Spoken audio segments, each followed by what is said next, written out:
Hey everyone, welcome back. Welcome back to the Letters and Layers podcast.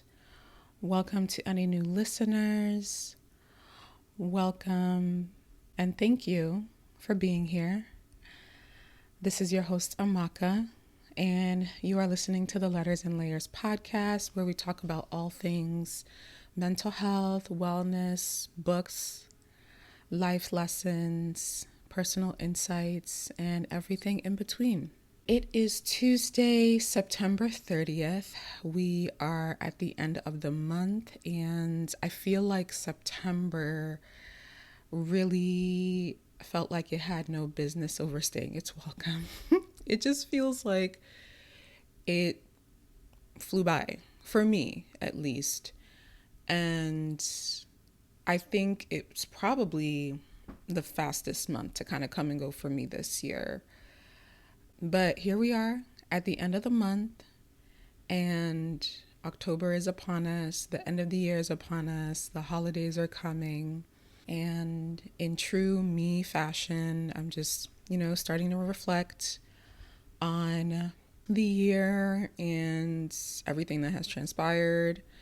So I am just kind of going through that a little bit, not in a negative way at all, just, thinking about what's been going on and how I want to end the year and what I want to prioritize.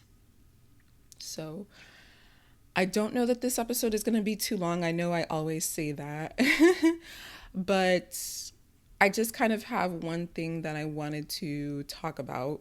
Before I do, though, I want to thank the Black Podcasting Awards because I was nominated for the Best Personal Development Podcast for this year, which is super exciting.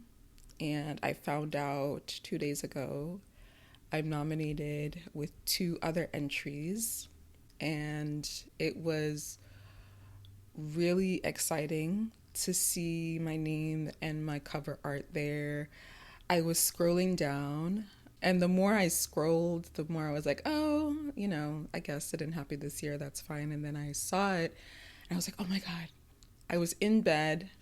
My husband was next to me. I didn't want to wake him up. I was like, oh my God.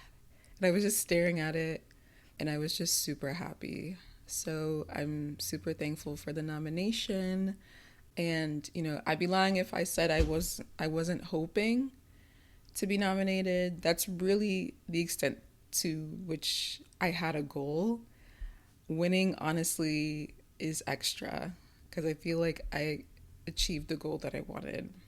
Of course, I would love to win, but I feel like I can't really envision that at this point. But if I do, I will be over the moon, obviously. But yeah, I just wanted to say thank you because podcasting it's a marathon. It's the long haul. It is, it's not something that often materializes much right away.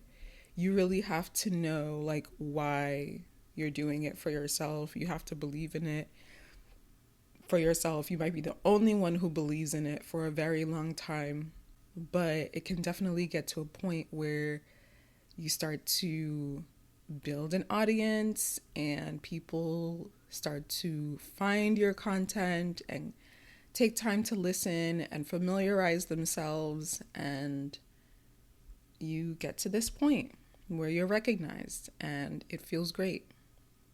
It feels so great. It feels really validating. It is offering me more motivation to keep going, motivation to level up, to try and figure out how I can make the podcast better, what can I change.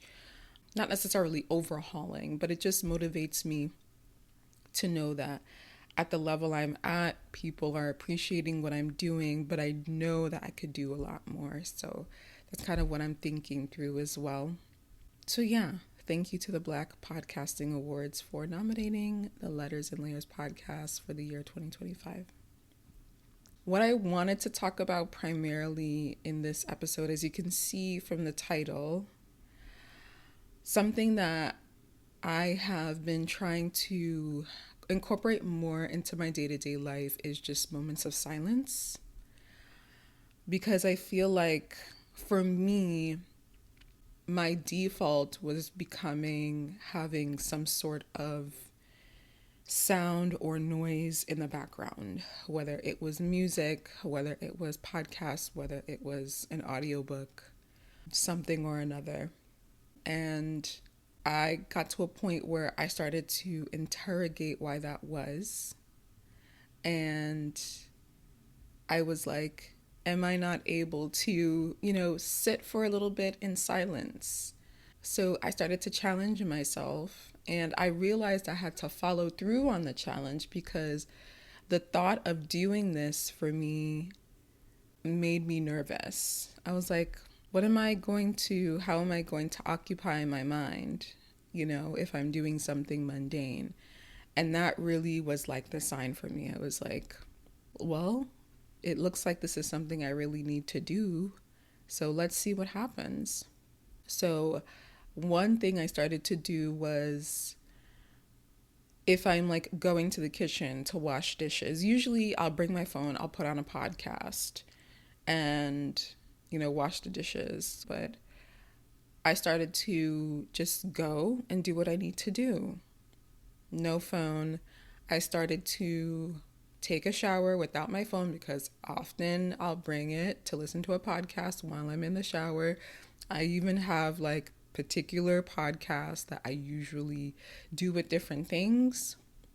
So there are a handful of podcasts that usually I will select to listen to while I'm in the bathroom. Having the radio on or my phone connected to the car when I'm driving, so I'm listening to podcasts or music. I wanted to challenge myself to sit in silence a little more, just be with myself. And it was tough. It was tough in the beginning because I would get up to go do what I needed to do, and instinctively I would reach for my phone. And I had to kind of break through that habit first. And when I was finally able to do that, I would kind of just go off and do what I needed to do. If it's something like washing the dishes or tidying the kitchen, I might feel quote unquote bored for a few minutes. But I actually think that was good for me because we don't really allow ourselves to be bored anymore. We have something to occupy our minds if we want 24/7. And I don't, kind of thinking about it deeper, I don't think that's healthy. I don't think our brains should be taking in external stimuli, especially from our phones, on a constant basis. So, and kind of thinking about it that way too, I was like, let's look at these moments during the day as taking a break. Just taking a break from consuming, taking a break from processing external content and stimuli. So I would go to the kitchen, do what I need to do. I wouldn't take my phone. I would realize that maybe there are certain things that I needed to think through anyway that I wouldn't have allowed myself to if I was playing my phone or, had a podcast on. And that would allow me to kind of work through whatever was on my mind in the moment. And really, just kind of the act of washing the dishes, listening to the water run was a little therapeutic in a way, because it was the simplicity of the moment that I think I started to really hone in and focus in on. There was a bit of a luxury that I felt because I think with the constant inundation of content and stimuli that we subject ourselves to, we don't allow our brains to rest. Our brains are constantly processing. And I think that lends to like the shorter attention spans, the challenges with focus and everything, because it's almost like I liken it to the brain like shoveling buckets of information out as we're inundating it with more. Like the brain is bound to shovel out important pieces of information. The brain is bound to like shovel out things that you're supposed to remember, but now you forget because you're constantly adding, buckets more of information. So that's kind of the image that just came to me, just like the brain is doing its best. It's trying to parse out what's important, what's not, but it's not perfect. So it's bound to now eliminate things that we should retain, but we can't because there's just so much bombarding us. And kind of just thinking about all this, I've been trying to just take more moments during the day where I'm not taking any external stimuli in. I am, and I'm not doing this all the time, but I think I often come back on this podcast to just awareness, just being more aware. If you're just aware, if you have the awareness of whatever it is, you are already in a better position to make any decisions. So I do enjoy podcasts. I do enjoy music. I do enjoy audiobooks, but I don't have to have them. I don't have to have them. I don't have to use them as a crutch all the time. I don't have to have them playing in the background with every single thing I'm doing. I can go to the kitchen and do what I need to do and just focus on my thoughts, kind of work through whatever is on my mind. I can go to the bathroom and shower in silence, listen to the water running down. We have a really cool skylight on the ceiling in the shower. So I'm just like, look out. If it's daytime, look out into the skylight. Look at the beautiful sky. Look at the planes passing or whatever. If I'm going anywhere, it's gotten easier for me to just leave my phone, don't connect it to my car, and just drive. Just drive. And I have found for me that in those moments in the car, that's when I almost feel like I can like talk to God about things and, just continue to process whatever maybe I didn't really know was on my heart or, anything that is of some sense of urgency or what have you, who knows. But that's something I've definitely been doing more because sometimes now it's not necessarily a habit, but with doing it more often, sometimes I even prefer the silence. Sometimes I even prefer it because, a few minutes back, I kind of described it as a luxury. I see it as a luxury to have moments where I'm not taking in information. I'm letting my brain rest. I'm letting my brain have a break. I'm letting my brain think what it wants to think or process its own thoughts versus taking in something else that someone is telling me or listening to music, with lyrics and, because all those things have energy. I'm a big believer in energy. I'm a big believer in how that can affect you as a person. And not saying external energy is bad by no means, but I think it helps to kind of better discern what is worth taking in, what is worth you allowing yourself to internalize energy wise based off of what you're consuming externally. And sometimes it's worth it to just take a break from everything.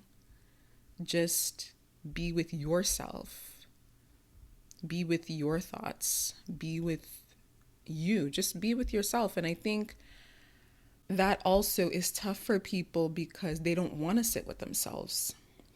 They don't want to be in silence. Some people, silence makes them weary. Silence makes them uncomfortable. Silence makes them have to turn inward and they don't want to do that. So they use external stimuli. They use social media. They use, all these types of content to silence those thoughts and distract themselves perpetually. So I know that's also a challenge, but I challenge those folks to offer themselves just a moment. Put 60 seconds on the clock and just sit in silence. It's not the end of the world. It'll feel uncomfortable, but discomfort won't kill you.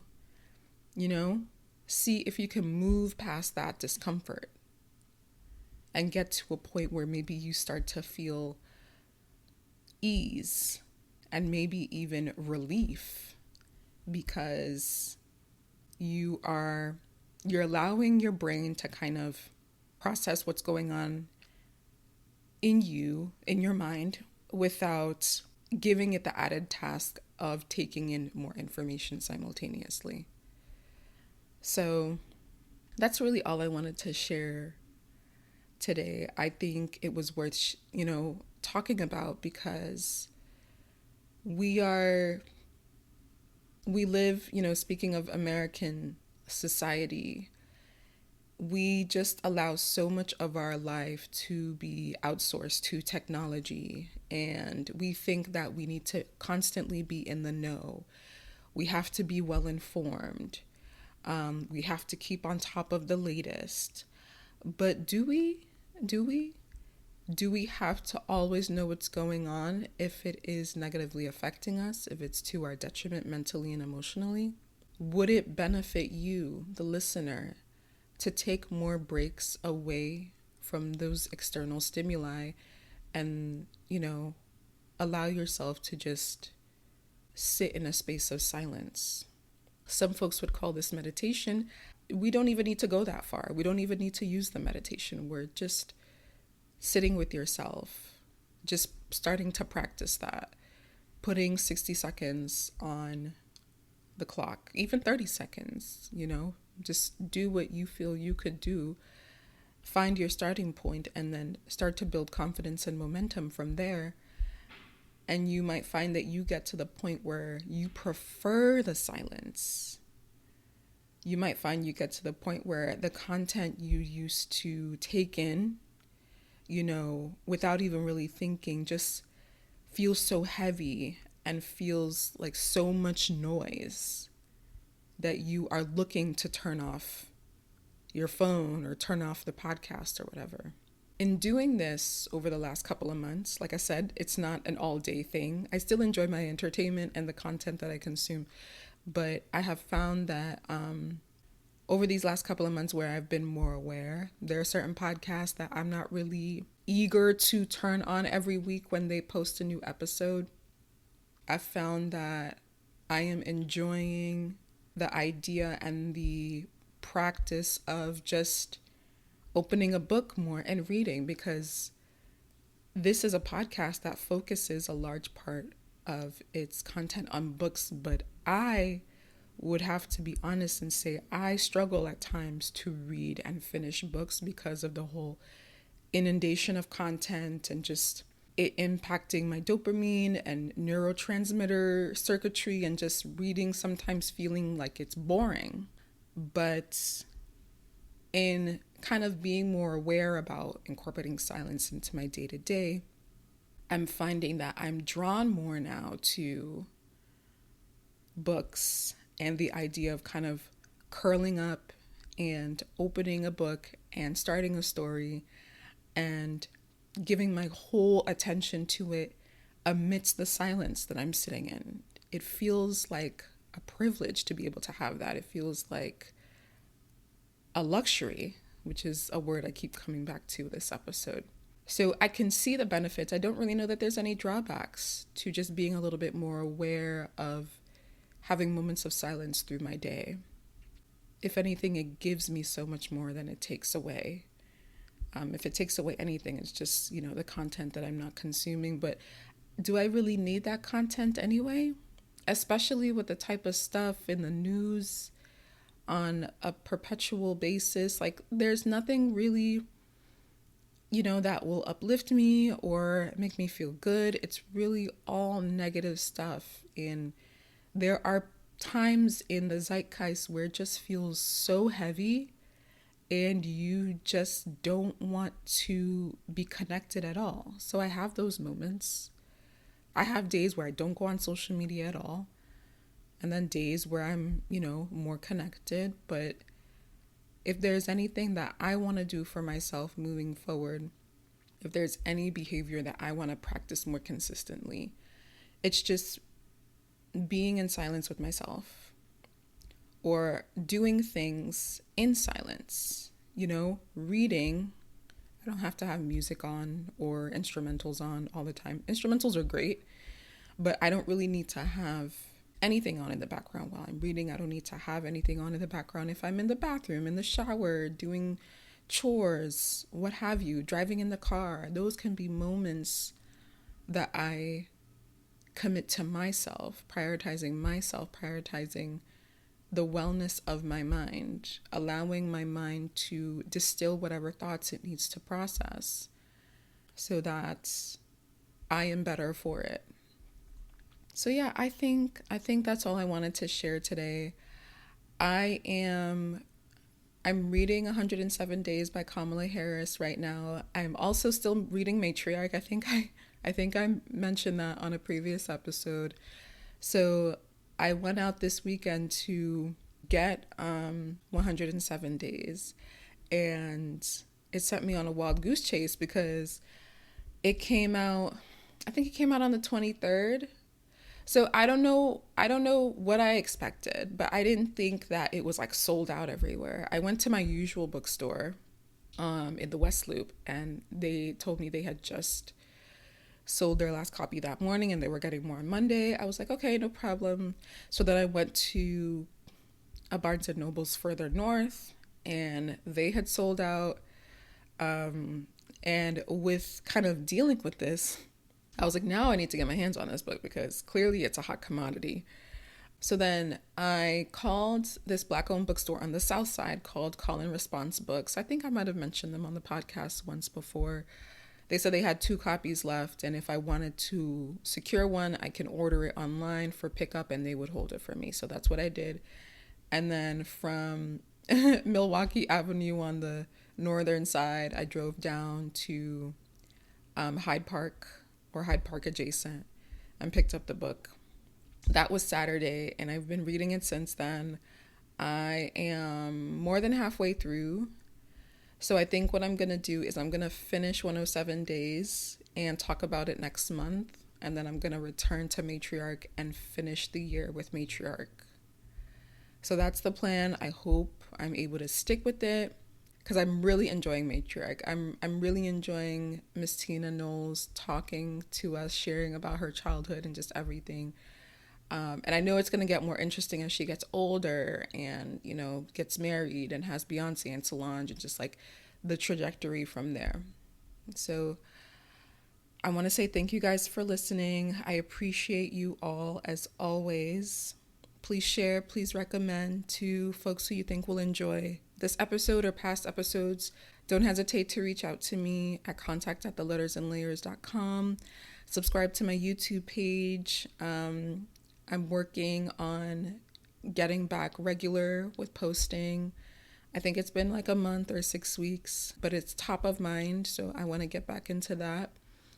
And I appreciate you all. And thank you again to the Black Podcasting Awards for nominating Lil On Me, the Letters and Layers podcast for Best Personal Development Podcast. Appreciate you guys as always. Thank you so much. And I will talk to you in the next one. Bye.